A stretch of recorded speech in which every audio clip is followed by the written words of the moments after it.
São.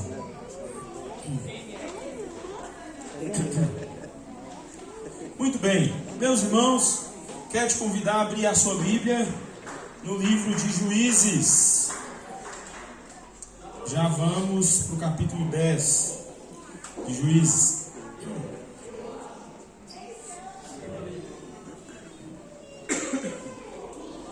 Abra sua Bíblia aí em Juízes capítulo 10. Eu vou ser um pouco mais dinâmico hoje, para ter um pouco mais da sua atenção e te ajudar um pouco com os textos. Nós vamos citar vários textos e eu preciso da sua ajuda também comigo, tá bom? Isso mesmo, é isso mesmo, meu filho. Pois bem, do verso 1 ao verso 5 do capítulo 10, nós não vamos ler, não vamos citar, porque simplesmente nós temos aqui dois juízes que Deus levanta na nação de Israel, Tolá e Jair. Obrigado, Xande. E eles dois, depois de Abimeleque, que não é um juiz levantado por Deus, mas um líder que toma a liderança do povo à força, filho de Gideão, e você precisa entender um pouco das outras pregações, pelo menos as duas últimas, para você entender quem é Abimeleque, mas um líder que trouxe muita tristeza para a nação de Israel, tomando a liderança à força e tudo mais. Israel perdida, povo de Deus perdido, sem direção, inclusive sem quebrantamento, sem arrependimento, mas mesmo assim, Deus levanta Tolá, que lidera Israel por 23 anos, e depois levanta Jair, que liderou Israel por 22 anos, até o verso 5 do capítulo 10 de Juízes. Hoje, então, eu vou ler com os irmãos do verso 6 ao verso 14, e nós vamos fazer várias citações. Vou usar vários textos, pedir Dan aqui, nós vamos usar aqui, colocar alguns textos para vocês, acho que vai dar certo, tá? Então vamos ler aqui. Normalmente nós usamos só uma versão aqui na igreja, nova versão internacional, ou a sigla NVI, tá? Você pode usar essa versão aí, é essa que nós usamos. A partir do verso 6 do capítulo 10, veja o que a palavra de Deus vai dizer, e já fique atento. Se for usar o celular como texto bíblico, coloque no modo avião. Deixe o Espírito Santo falar ao seu coração, ministrar a sua vida nessa noite, tá? Se concentre mesmo. Verso 6. Mais uma vez os israelitas fizeram o que o Senhor reprova. Serviram os Baalins, as imagens de Astarote, aos deuses de Arã, aos deuses de Sidom, aos deuses de Moabe, aos deuses dos Amonitas e aos deuses dos Filisteus. E como os israelitas abandonaram o Senhor e não mais lhe prestaram culto, a ira do Senhor se acendeu contra eles. E ele os entregou nas mãos dos filisteus e dos amonitas, que naquele ano os humilharam e os oprimiram. Durante 18 anos, oprimiram todos os israelitas do lado leste do Jordão, em Gileade, terra dos amorreus. Verso 9. Os amonitas também atravessaram o Jordão para lutar contra Judá, contra Benjamim e contra a tribo de Efraim.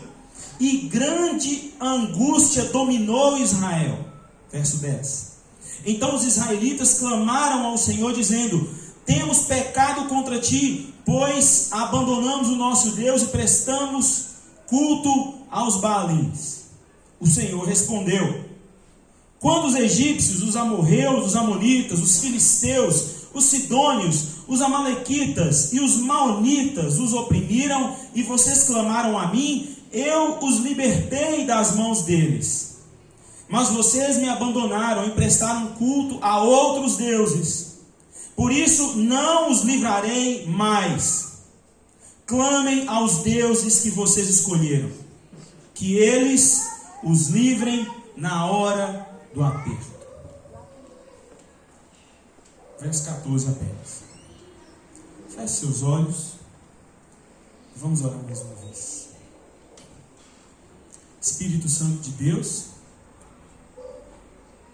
Nós necessitamos do Senhor para que esse culto continue de uma maneira tão linda, entronizando o Senhor como centro de tudo.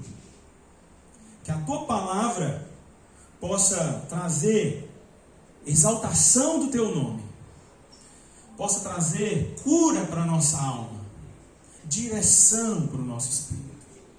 Em nome de Jesus, Senhor, ajuda-nos para que, de fato, essa palavra transforme as nossas vidas.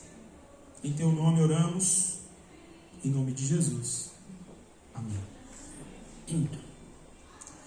Pois bem, hoje nós vamos fazer uma coisa interessante aqui. Deixa eu ficar de olho no meu tempo. Ao observar a conduta do povo de Deus e ao observar esse juiz que agora vai aparecer aqui, mais precisamente no capítulo 11, nós vamos ver algumas características com as quais talvez até a gente possa se identificar. Características que eu as descrevo como uma espiritualidade no mínimo, distorcida. Diante desse texto, confesso que durante essa semana eu tive que ficar alguns dias na roça, e quando eu vou para a roça aproveito para meditar nos textos que eu tenho que pregar. E eu fiquei muito angustiado com o texto. Apesar da gente sempre buscar pregar expositivamente, a gente tenta buscar uma linha de raciocínio, né? E eu fiquei um pouco assim, travado com esse texto.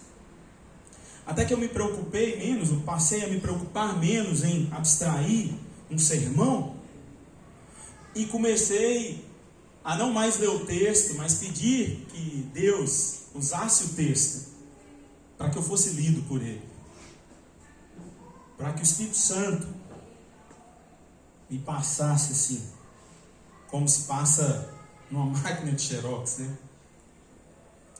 E ver o que sai. E aí, daí então, eu tirei pelo menos 4. Eu acho que vocês conseguem tirar muito mais, com certeza. O texto é muito rico, o texto é grande. Nós vamos até o capítulo 12. Eu vou fazer algumas citações apenas. Mas eu separei aqui pelo menos 4 características que eu vou citar desde já. E durante o texto, eu quero que vocês pontuem essas características. Inclusive, te aconselho, ou você anotar aí, que eu vou falar aqui agora, ou você anotar no caneta, papel, ou então no celular mesmo. 4 características. Primeira característica, oração sem arrependimento. Oração sem arrependimento, ou quebrantamento. É a primeira característica, nós vamos falar dela no decorrer do texto. Oração sem quebrantamento. A segunda característica é salvação sem senhorio. Salvação sem senhorio. A terceira característica é adoração sem intimidade. Adoração sem intimidade.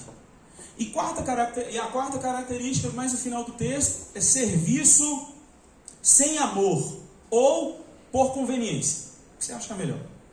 Serviço sem amor ou serviço por conveniência. Anote essas 4 aí, que no decorrer do texto a gente vai falar delas. Como eu disse, foram características que eu fui lendo no texto, tentando ler a nossa espiritualidade que a gente tem buscado como sentido para as nossas vidas, como essência da nossa fé, e vi essas 4, pelo menos, vi na minha vida, creio que vejo na vida do povo de Deus, nesses dias atuais. E de fato, a gente vive um tempo assim, para não tentar denominar de alguma maneira, eu diria apenas estranho. Onde oração, já que eu estou falando que nós vamos falar de oração sem quebrantamento, a oração hoje ela é muito assim, um meio, sabe? Ela é um meio de você conquistar, ela é um meio de você declarar, ela é um meio de você desabafar, né? E você sabe que aqui no início dos cultos, alguns domingos de manhã, a gente entende cada vez mais, através da leitura orante, né, que a oração é resposta. Deus fala conosco e nós respondemos a Ele em oração. Mas a gente tem visto a oração ser essa espécie de declaração, né? De conquista, de tomar posse, ou então de desabafar. Se você é um crente assim mais light, um crente mais tranquilão, a oração para você é desabafo, né? Deus é um amigo que está ali, sempre pronto a ouvir o seu desabafo. A salvação se tornou um produto. Por isso que eu coloquei a característica de salvação sem senhorio. Ou então ela é algum tipo de ideologia. Ela te salva de alguma coisa, fato. Não é uma salvação assim meia boca, mas se a gente vai caracterizar, como eu estou tentando, ela é uma espécie de uma ideologia que você desenvolve na igreja, ou num grupo, ou num partido, e por aí vai. A adoração passou a ser uma espécie de carinho, sabe? No ego. Onde nós adoramos a Deus não pelo que Ele é, nós adoramos a Deus pelo que Ele pode fazer.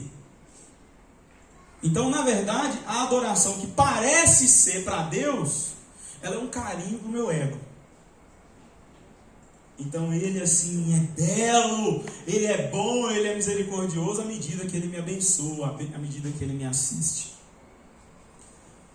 E a terceira e última característica é o serviço, que aqui eu coloco como sendo por conveniência ou sem amor. E o serviço aqui, ele é quase que uma moeda de troca. Entendeu?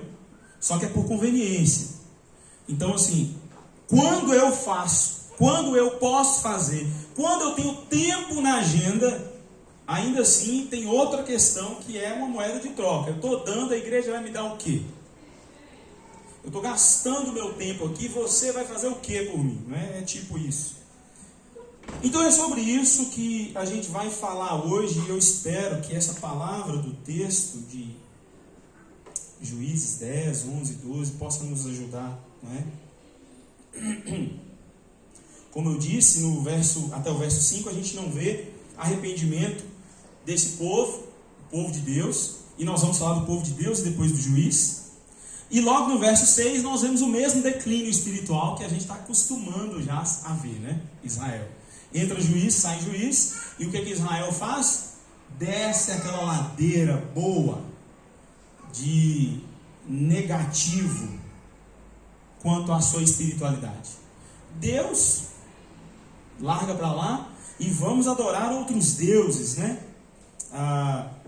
Os Baalins e as imagens de Astarote são referências às divindades cananeias, ao povo cananeu, que estava onde Deus tinha prometido a Israel a terra prometida, mas aqui agora nós já vemos vários outros deuses de outras nações que invadiram Canaã pela permissividade, né? Pela falta de obediência de Israel. E além dessa permissividade, agora Israel também adora os deuses deles, não é? Os deuses dos filisteus, os deuses amonitas, e por aí vai. A gente vê isso aqui no verso 6. E o que acontece é que no verso 7, a ira de Deus se acende contra o povo dele. Não é? Você está vendo aí no verso 7? Acontece algo aqui que é algo para a nossa reflexão. O verso 7 diz que a ira do Senhor se acendeu contra eles e Ele os entregou nas mãos dos seus inimigos. A idolatria, como a gente já falou, como Tim Keller fala muito bem no seu livro Deuses Falsos, ela traz sérias consequências. E a gente sabe muito bem, por isso que esse texto é tão precioso e relevante para nós hoje, que a idolatria ela já sofreu várias atualizações, né? Enquanto a gente está vendo aqui as imagens dos Baalins, de Astarote, dos filisteus, dos amonitas, hoje a idolatria ela está muito mais. A idolatria 2.0, né? 5G, idolatria 5G, entendeu?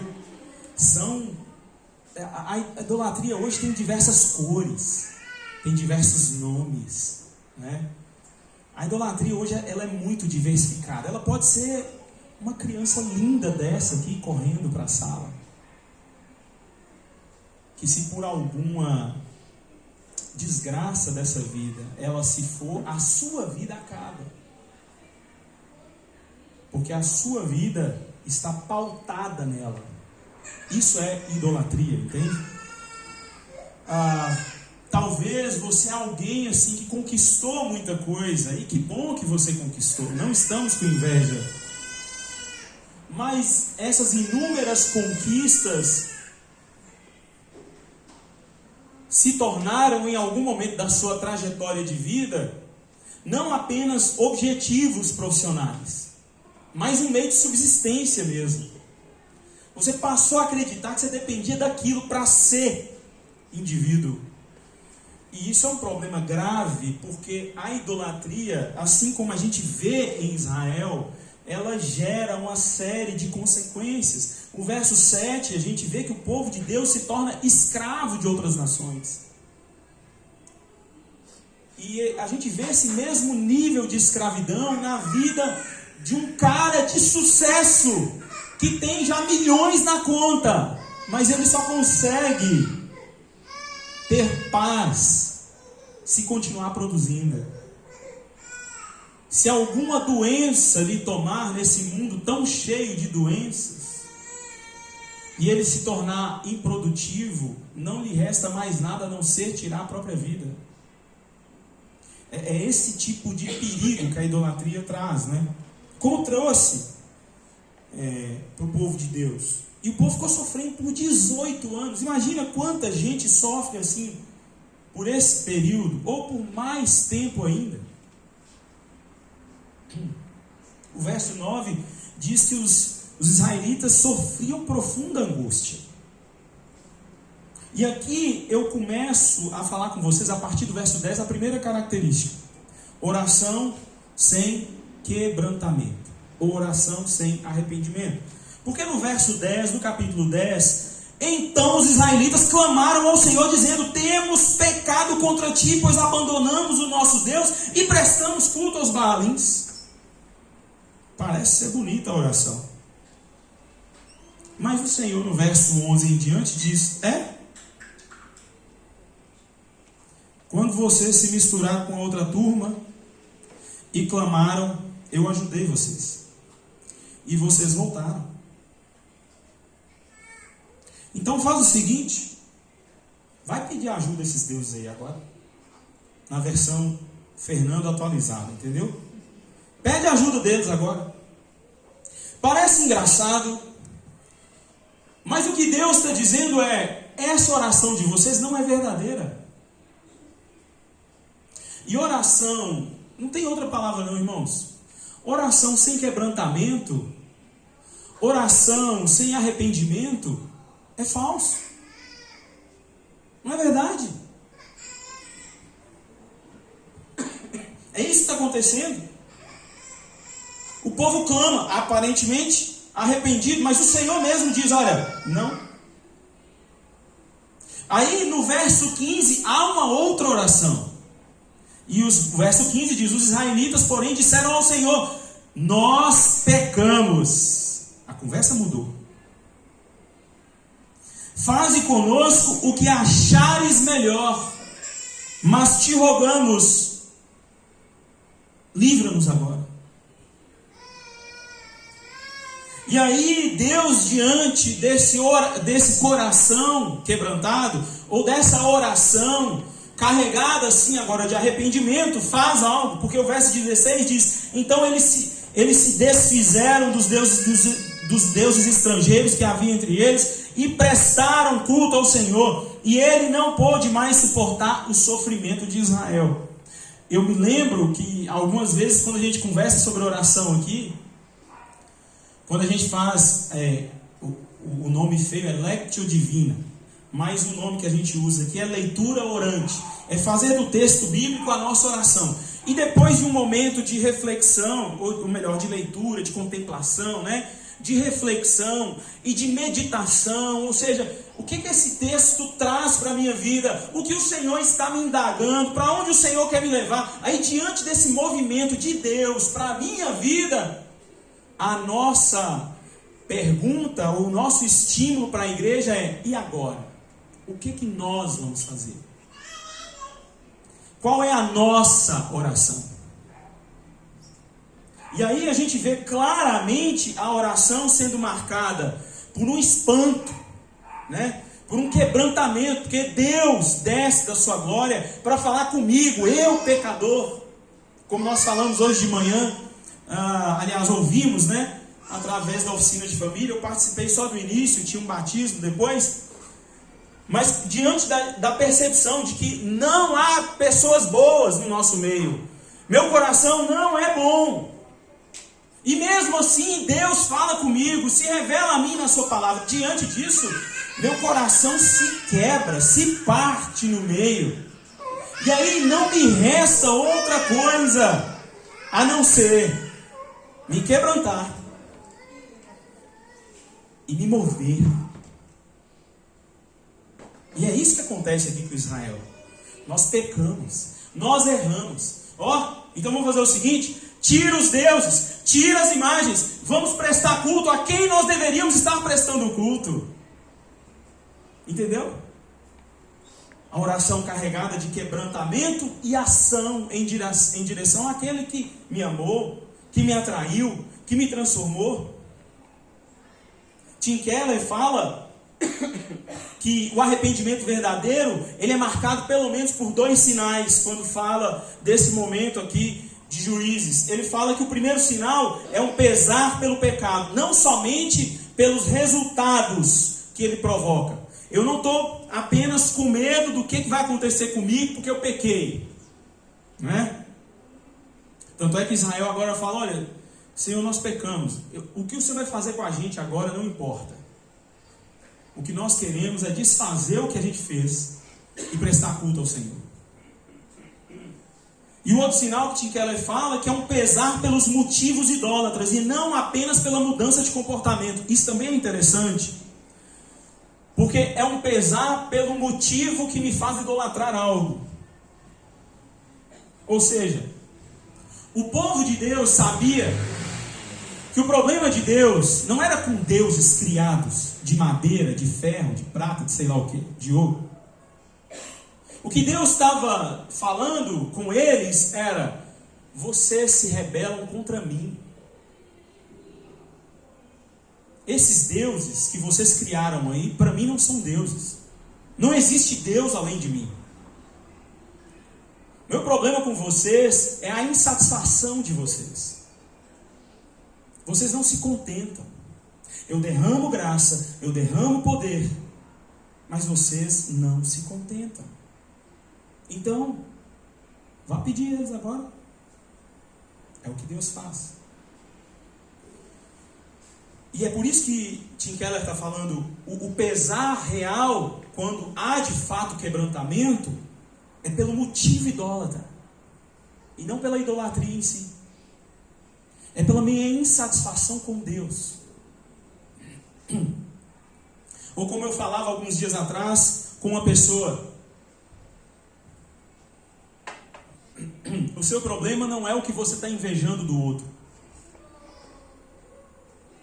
O seu problema pecaminoso não é nem a inveja, mas é a sua insatisfação com Deus. Você não se contenta com o que Deus já te deu. Aí você precisa desejar um do outro. Aí é que está a questão. Aí é que está a raiz do pecado. E é aí que nós precisamos chegar, para que a nossa oração seja sincera, seja carregada de quebrantamento e que seja verdadeira. Hoje, quando a gente falava aqui pela manhã, você está perdendo todo primeiro e terceiro domingo do mês. Inclusive esse final de mês agora não tem mais encontro, né? Só o primeiro domingo de agosto. E interessante que eu fiquei assim, meio que assistindo de fora, eu ia sair e eu vi assim, né, Amanda estava conduzindo, algumas crianças assim, não, mais ou menos, eu sou assim, mal de vez em quando, porque a gente custa acreditar que a gente é mal mesmo, assim, mal o tempo todo, sabe? A gente é. E essa falta de quebrantamento ou percepção, primária percepção, faz com que nossas orações sejam bem limitadas, né? Sejam falsas. A verdade é essa. Mas o texto continua. E há um arrependimento de Deus. E Israel então começa a progredir, graças ao bom Deus, espiritualmente falando.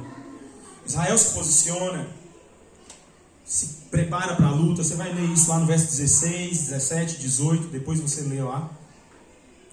E agora começa a aparecer um juiz. Logo no verso 1 do capítulo 11.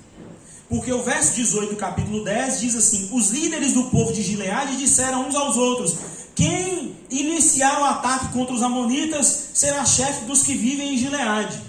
Aí o verso 1 do capítulo 11 diz: Jefté, o gileadita, era um guerreiro valente. Sua mãe era uma prostituta. Seu pai chamava-se Gileade. Então, o povo começa a se preparar para a guerra. Para agora, eles já tiraram os deuses, já tiraram as imagens, prestaram culto ao Senhor, e agora a gente vai guerrear contra esse povo que está nos atrapalhando, porque esse povo devia ser tirado daqui. E aí eles começam a pensar, né? Quem Deus vai levantar? Quem será usado por Deus? E aí no capítulo 11, Jefté aparece. E aqui a gente vai ver também, cada vez mais, a gente já tem falado sobre isso, esses juízes levantados por Deus. Sim, são homens que Deus levanta, mas são homens cada vez mais marcados pela imperfeição, por suas falhas, por suas limitações. E de uma certa forma, todos esses juízes apontam para a necessidade de um juiz perfeito. Porque afinal de contas, Israel continua errando e continua carecendo de um juiz. E nós vamos ver que não só no livro de Juízes, mas em toda a trajetória da nação de Israel, que é uma espécie de exemplo usado por Deus para que outras nações pudessem ser alcançadas, parece que cada vez mais, progressivamente, há necessidade de salvação, de ajuda, e cada vez mais os esforços humanos, as soluções humanas não resolvem. E é isso que acontece. Então Jefté, filho de uma prostituta, você vai ler aí no texto, aparece, né, no cenário aqui, nessa história. Porém, até o verso 3, você vai ver que ele é escorraçado da própria família, que ele é filho de prostituta. E os seus outros irmãos, filhos da mãe legítima, falam assim: você não vai receber nada aqui não, vaza, vaza. E ele foge para uma cidade chamada Tobi. Você vai ler isso aí nos versos 2 e verso 3. Mas no verso 4 e 5, então, Jefté é solicitado. E ele é usado por Deus. Agora, é interessante que, olha só o verso 4. Algum tempo depois, quando os amonitas entraram em guerra contra Israel, os líderes de Gileade foram buscar Jefté em Tobi. E o verso 6 diz assim: olha, venha, disseram, seja nosso comandante, para que possamos combater os amonitas. Mas Jefté disse o seguinte: Jefté viu o barulho, a empolgação. Bora pra gente, moço, o pau vai quebrar. E você que vai ser o cara. Aí Jefté dá um passinho assim para trás e fala assim: vocês não me odiavam e não me expulsaram da casa do meu pai? Não foi vocês, não? E E aí eles falaram assim, aliás, ele ainda fala, né? Por que me procuram agora quando estão em dificuldade? E aí eles respondem, apesar disso, agora estamos apelando para você. Responderam os líderes de Gileade: venha conosco combater os amonitas, e você será o chefe de todos os que vivem em Gileade. Mas Jefté respondeu no verso 9: se vocês me levarem de volta para combater os amonitas, e o Senhor os entregar a mim, serei o chefe de vocês? E a pergunta de Jefté é interessante, porque, como eu disse, ainda que esses líderes, ainda que esses juízes sejam falhos, sejam imperfeitos, eles apontam para a necessidade de um juiz. Eles apontam para a relação do próprio Cristo com a sua igreja. Não sei se você consegue perceber isso. Mas Israel precisa de um salvador, precisa de um líder. E Israel quer o seguinte: olha, vamos lutar com a gente, nós estamos precisando de você, você é guerreiro valente. Nós não precisamos do seu comando, nós precisamos da sua valentia. Entendeu? Isso aponta para Israel, aponta para a igreja, aponta para a relação da igreja com Cristo. A salvação requer aceitação do governo desse líder. O próprio Keller diz: é impossível ser resgatado por Jesus sem aceitar o seu governo. Isso é muito relevante para o nosso tempo. É muito relevante falar de salvação sem senhorio hoje. É muito relevante. Se Israel queria um líder apenas para angariar vitória, muitas vezes nós, como povo de Deus, queremos a salvação de Cristo, mas sem senhorio, sem obedecer a coisas às quais não estamos dispostos a obedecer. Essa é a verdade. E as desculpas são cada vez mais bem construídas. As respostas são maravilhosas. Mas o que está em jogo aqui é a nossa relação com Cristo. Jesus, assim como Israel precisa de um juiz, ele também é nosso resgatador. Ele é também o nosso juiz.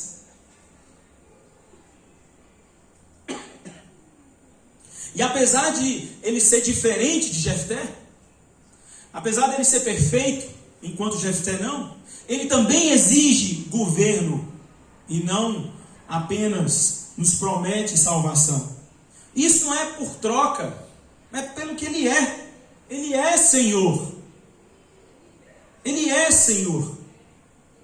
E por ser Senhor, ele salva aqueles a quem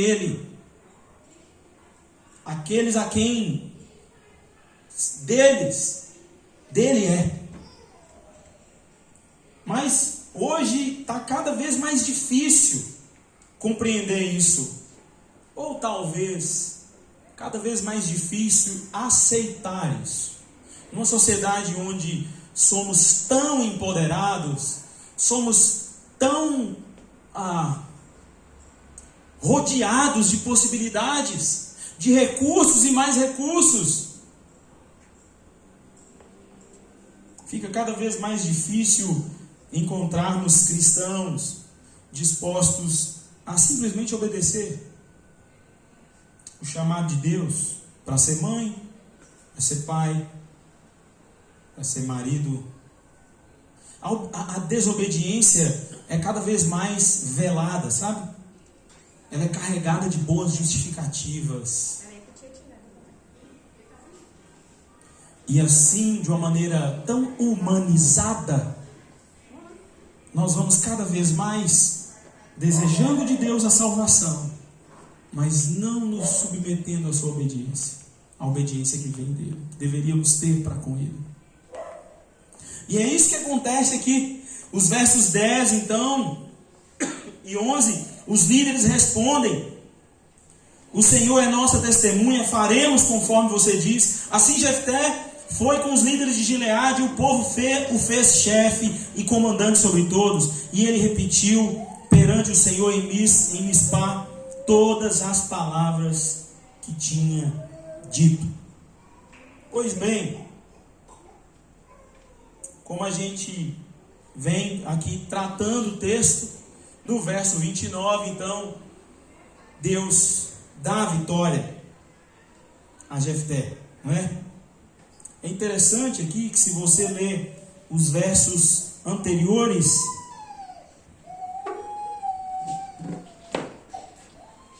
no verso 14, daqui a pouco nós vamos falar sobre esse trecho, mas no verso 14, antes do verso 29, onde então o Espírito do Senhor se apossou de Jefté, e este atravessou Gileade e Manassés, e passou por Mispá de Gileade, e daí avançou contra os amonitas. Antes do verso 29, se você ler o verso 14, Jefté vai lá, dialoga com os líderes, e o texto é grande, você vai ver que o texto é grande, e ele explica: olha, Israel não tomou a terra de Moabe, nem tampouco a terra dos amonitas, e vai dialogando ali com os líderes. Mas no verso 28, entretanto, o rei de Amon não deu atenção à mensagem de Jefté. E aí no verso 29, então o Espírito do Senhor se aposta de Jefté, e Jefté no verso 29 consegue vitória, e começa esse processo de libertação do povo de Deus. Mas no verso 30, o texto da palavra diz: e Jefté fez este voto ao Senhor: se entregares os amonitas nas minhas mãos, aquele que estiver saindo da porta da minha casa ao meu encontro, quando eu retornar da vitória sobre os amonitas, será o Senhor, e eu o oferecerei em holocausto. E aqui eu começo a falar sobre uma terceira característica, que é a adoração sem intimidade. Ou podemos também colocar adoração sem conhecimento. Também acredito ser uma característica bem relevante para o nosso tempo, fácil de ser percebida, porque esse assunto ele é longo, não vou entrar nele aqui. Primeiro, quanto ao conceito de adoração, a gente entende muito erroneamente o que é adoração, e começamos a achar que adoração é um momento de louvor, no qual nós ficamos ali cantando, recitando versos sobre quem é Deus. E adoração é vida, é entrega, né? É o entendimento de quem nós somos perante um Deus transcendente, e fazemos assim da nossa vida uma oferta de adoração ao Senhor. Foi assim que nós começamos o culto hoje. Mas esse assunto é mais longo, a gente já até falou sobre ele aqui ao falar de culto público. Partindo do pressuposto de que entendemos o que é adoração, ainda assim vemos uma distorção, ou uma característica no mínimo estranha, que é uma adoração a Deus. Mas como que é a adoração a Deus, sendo que não conhecemos esse Deus direito? Cantamos, nos emocionamos, falamos que Ele é, mas a prática disso não bate com o que eu canto. Na verdade, eu mal leio sobre, eu mal gasto tempo com. Deus é alguém com quem eu falo aos domingos. E como eu posso ter intimidade ou conhecimento com alguém que eu encontro aos domingos?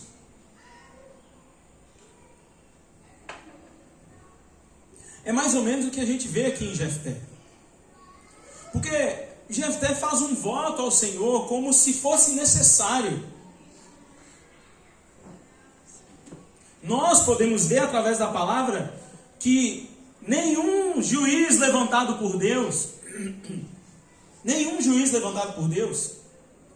foi condicionado a oferecer holocausto a Deus para que tivesse vitória. E pior ainda, oferecer a Deus holocausto, que normalmente é um sacrifício de animal. Mas aqui tudo indica pelo texto que Jefté faz intencionalmente oferecendo algum humano. Alguns estudiosos, comentaristas da Bíblia, entendem que ele oferece a Deus esse holocausto esperando sair da sua casa um animal. Mas historicamente falando, animais não ficavam perambulando dentro das casas desses indivíduos. Logo, o entendimento que se tem é que ele faz com a intenção de encontrar algum humano mesmo e oferecer a Deus esse humano como holocausto. Para sua infelicidade, ele encontra após a vitória um humano saindo da sua casa, sua filha. Jefté parece não conhecer tanto esse Deus, o Deus do Pentateuco, o Deus de Deuteronômio 12, verso 31, tem aí, bênção? Deuteronômio 12, 31. Olha o que a palavra de Deus diz. Parece que ele saltou essa página. Não adorem o Senhor, o seu Deus, da maneira como fazem essas nações, porque ao adorarem os seus deuses, elas fazem todo tipo de coisas repugnantes que o Senhor odeia, como queimar os seus filhos e filhas no fogo em sacrifício aos seus deuses. Esse povo entrega seres humanos para o holocausto. E Jefté, juiz levantado por Deus, está oferecendo a Deus um ser humano. Não, também penso como Tim Keller e alguns outros comentaristas. Não consigo acreditar que ele está oferecendo animal. E se assim fosse, por que não se arrepender diante desse Deus que se, entre aspas, dobra a um coração arrependido, que acolhe um coração quebrantado? Mas não é isso que vemos aqui. Ele oferece e ele entrega a sua filha. E para mim esse texto, ou melhor, essa característica fala também muito do nosso tempo. Fala também muito de uma adoração sem intimidade, que para mim revela o tamanho da nossa religiosidade. E por que não dizer também da nossa irreligiosidade? Como diz Agreste em um de seus sermões, nós customizamos Deus, entende? Nós não aprendemos quem Ele é na sua palavra, na palavra que Ele se revela a nós. Nós aprendemos quem é Deus com base naquilo que nós expectamos dele. Nós aprendemos quem é Deus ou definimos quem é Deus com base no que estamos ouvindo nas redes. Nós projetamos quem é Deus com base nas nossas necessidades. E é muito parecido com o que nós encontramos aqui em Jefté. O sacrifício era uma forma de você comprar o Deus, o ídolo criado. Né? E parece que algumas vezes, em alguns de nossos templos, o que nós vemos é isso. Não é Romanos 12, 1, como a gente leu aqui. É assim, olha, Senhor, eu estou te entregando. E eu espero. A cura vai vir, Senhor. Entende? Não é entrega. Você sabe que não é. Não é adoração. Porque não tem intimidade. Jefté não tem entendimento de graça. Jefté não consegue entender que Deus poderia dar livramento para o seu povo, usando ele, pelo simples fato dele ser Deus. Eu acho interessante porque a gente aconselha muita gente, né? A gente acaba aconselhando muita gente. E é interessante a resistência que as pessoas têm com a graça. Por isso que eu disse religiosidade e irreligiosidade. Se em algum momento a gente vê pessoas meio que se aproveitando dessa hipergraça, né? Tudo é graça, Deus é tão gracioso que eu posso fazer o que quiser, eu posso viver como quiser, eu posso entregar o que quiser, porque Ele é Deus, Ele me ama, enfim, não tem a ver com Deus, tem a ver comigo. Mas por outro lado, tem essa nossa incapacidade de lidar com a graça. Então eu tenho que entregar alguma coisa, eu tenho que oferecer alguma coisa, porque senão eu tenho que me submeter. Eu não vou me submeter.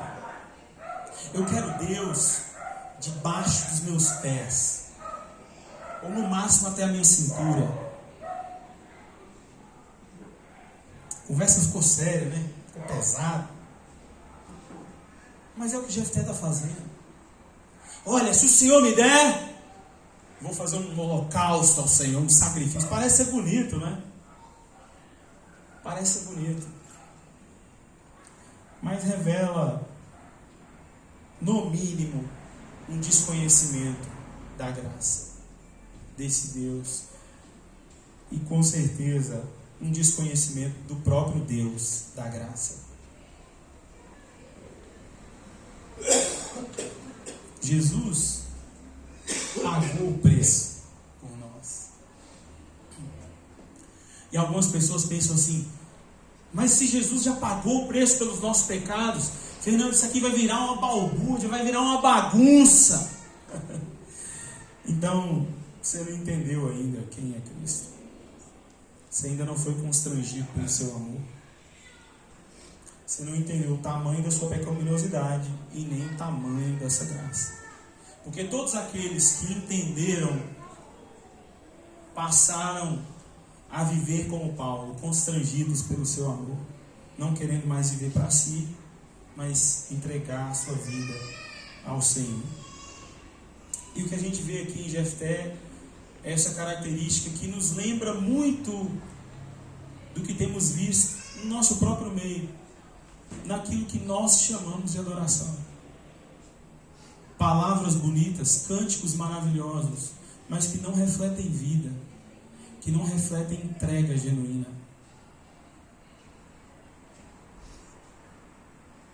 Sua adoração,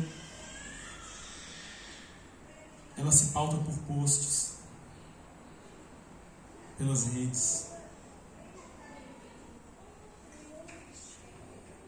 E ela é tão verdade como a verdade que nós encontramos nas redes, né?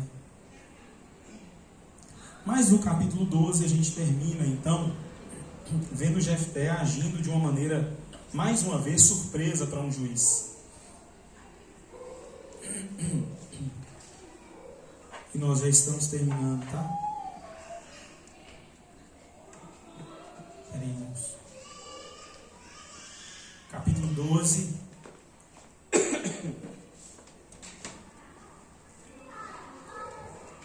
Você vai ler o final do capítulo 11, né? Acontece essa desgraça que é anunciada pelo holocausto que ele oferece ao Senhor. Mas agora no verso 12,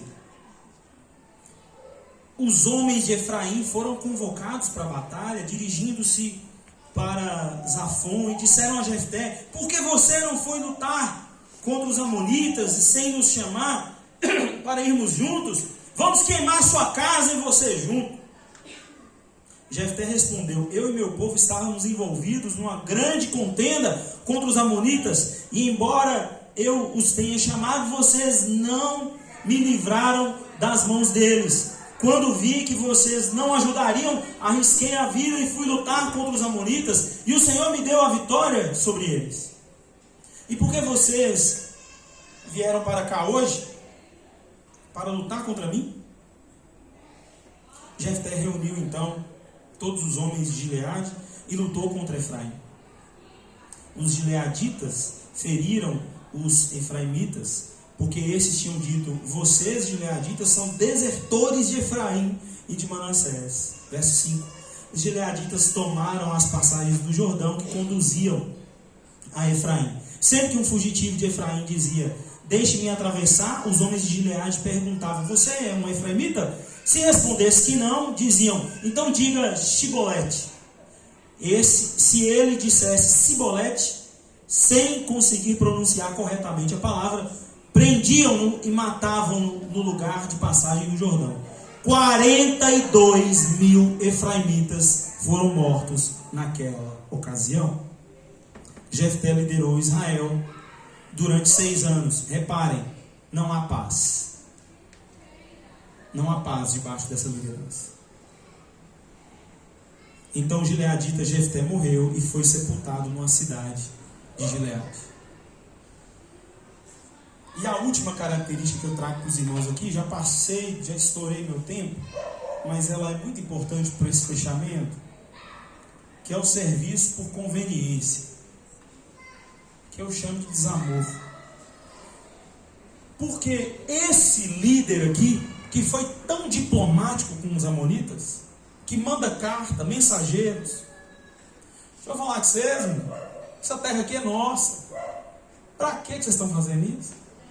Nós só vamos tomar conta aqui, vocês fiquem em paz, a gente fica em paz, está tudo certo. O mesmo líder, tão diplomático, tão amoroso com os inimigos do povo de Deus, tão cuidadoso com suas palavras, é esse líder que, diante da afronta dos seus próprios irmãos, que irmão, você sabe que irmão é difícil, né? Diante da afronta dos seus próprios irmãos, você diz assim, partiu para a guerra. E o juiz levantado por Deus gera guerra entre o próprio povo de Deus. E mais de 40 mil pessoas morrem. E aqui eu quis trazer essa característica para nós, porque eu me identifiquei muito com isso também. É um servir, é uma diplomacia por conveniência, sabe?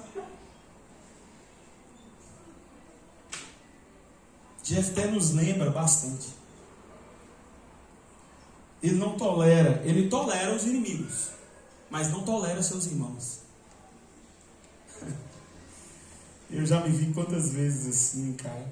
Me lembrei da minha adolescência, juventude, que era uma paciência, um amor com os amigos e uma intolerância dentro de casa.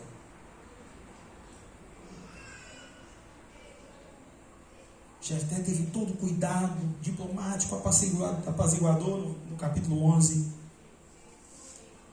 Mas quando precisou lidar com seus irmãos, mandou matar. Talvez você tenha vivido assim, né? Enquanto eu pensava nesse trecho, eu fiquei a pensar, é tão mais fácil amar nos grupos, né? Fiquei pensando nisso demais. Me identifiquei muito. E me desculpe se eu estou te expondo, mas eu me identifiquei. Se está te expondo, o problema é seu. Mas é mais fácil. Mãozinha. Estamos orando por você, irmão. É mais fácil você falar lá que você está fazendo, que você está isso, que você está aquilo. Nossa, parabéns, irmão, que lindo, maravilhoso. Olha, estamos com você. Vai lá. Vai caminhar junto. Vai acolher. É mais difícil. É chato. Eu não tenho tempo.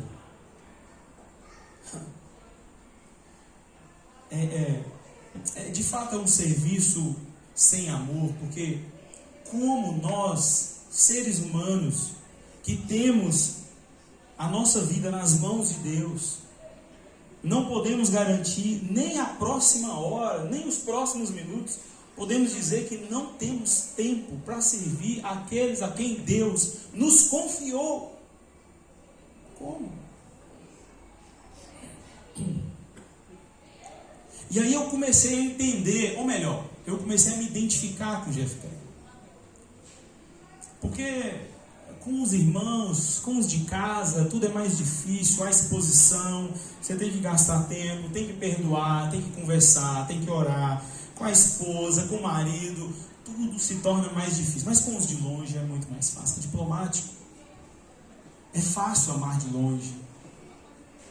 É fácil amar pelas redes. E assim nós também matamos quando não servimos, quando não amamos como o Senhor nos chamou a amar.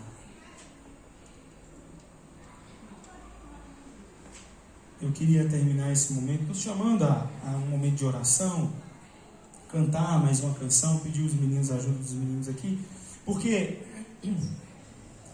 além de pensar, né, que é mais fácil amar de longe, quando eu olho para Jefté, eu percebo que os irmãos de Jefté, né, os efraimitas, se tornaram uma ameaça. E como eu vejo, meu Deus, irmãos, como a gente vê assim, que o irmão, ele é uma concorrência, sabe? Ele é uma ameaça, ele é um problema para você, ele é uma dor de cabeça, ele é qualquer coisa ruim.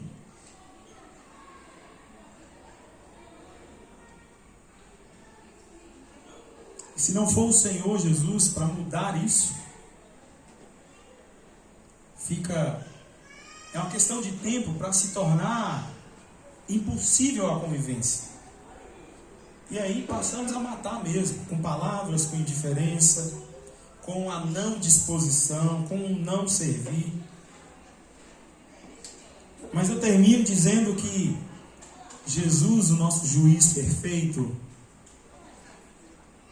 nos amou. João capítulo 13. Eu gosto tanto desse texto e nós vamos orar agora. E eu queria te convidar a orar com base nesse texto. O Evangelho de João capítulo 13, verso 34, diz que Ele nos amou. E porque Ele nos amou, Ele nos chamou a também amar. Você precisa crer nessa verdade. Feche seus olhos. Deixe o Espírito Santo falar o seu coração, ministrar a sua vida. Quem sabe você tem se identificado. O verso 34 do capítulo 13 de João, do Evangelho de João, diz: um novo mandamento vos dou, amem uns aos outros como eu os amei. Vocês devem amar-se uns aos outros. Com isso todos saberão que vocês são meus discípulos, se amarem uns aos outros. São características que falam sim da nossa fragilidade, das nossas limitações, que falam, por que não dizer, da nossa incompetência, da nossa falsidade, mas são características que apontam para a suficiência em Cristo. Nosso objetivo aqui não é performar, nunca foi e nunca será. Nós somos fracassados. Semana passada a Rosifran estava aqui conosco e a gente conversava também. Nós estamos conversando muito sobre pecado, né? E eu lembro que ele falava assim, ele falou assim: vai chegar um momento que a única coisa que você vai ter para entregar ao Senhor são os seus pecados. São os seus pecados. Não tem entrega mais bela do que essa.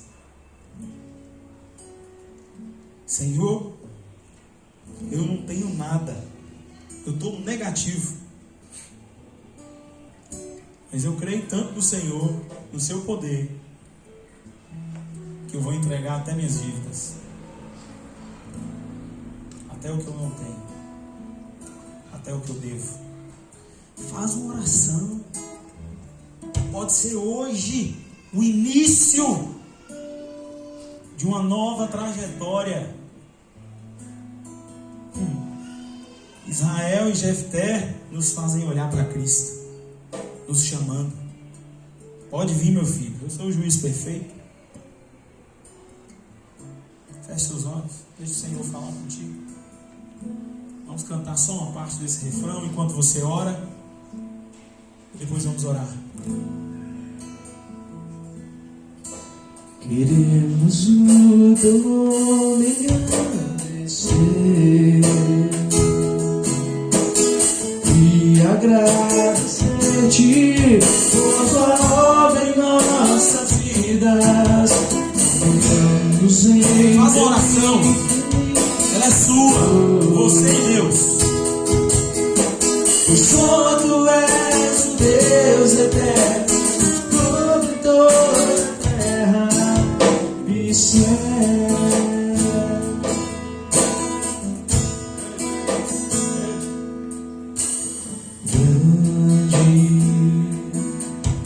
É o Senhor e digno de louvor. Deixa o Espírito Santo falar o seu coração. A cidade do nosso Deus, seu santo monte, a alegria de toda a terra.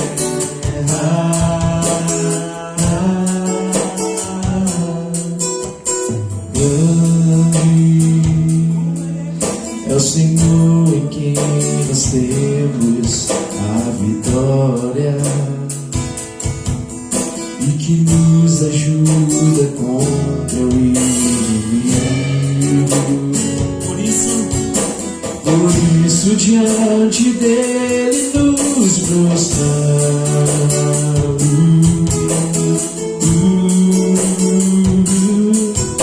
Queremos o teu nome engrandecer e agradecer-te por tua obra em nossas vidas. Confiamos em teu infinito amor, pois só tu és o Deus eterno sobre toda a terra e céu.